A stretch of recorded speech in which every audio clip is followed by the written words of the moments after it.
So now I'm going to talk about the 4 curves of the adult vertebral column. The first one is going to be the cervical curve.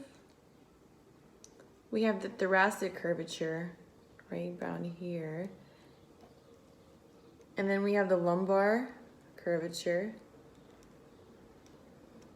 and the sacral curvature. So the primary curves are going to be the thoracic and the sacral, and the 2 secondary curves are the cervical and the lumbar. For the cervical vertebrae, there's going to be 7 of those. The atlas, it articulates with the occipital condyle, which pretty much means that it allows your head to move up and down. So it gives you that motion. What is unique about the transverse processes of all the cervical vertebrae is that it's unique due to the presence of a foramen, a hole, pretty much, in each transverse process, which the vertebral artery, the vertebral veins, and the inferior cervical ganglion passes through. For the thoracic vertebrae, we're going to have 12 of those, okay? And the spinous process is going to be just right under the transverse process, right about here. And the transverse is right above the spinous process.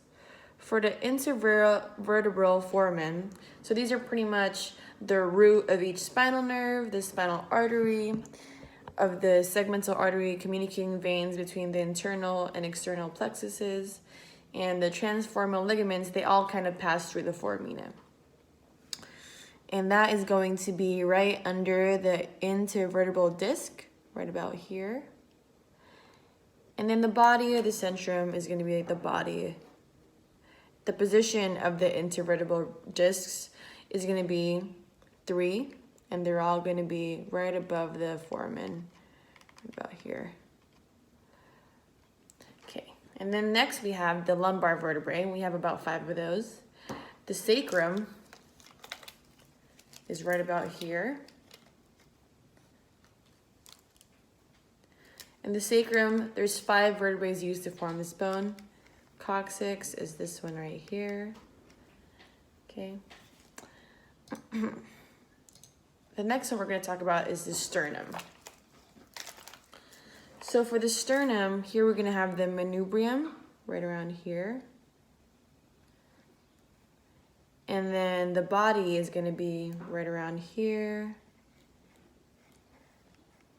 The xiphoid process is this pointy thing right here. And then the jugular notch is going to be up here.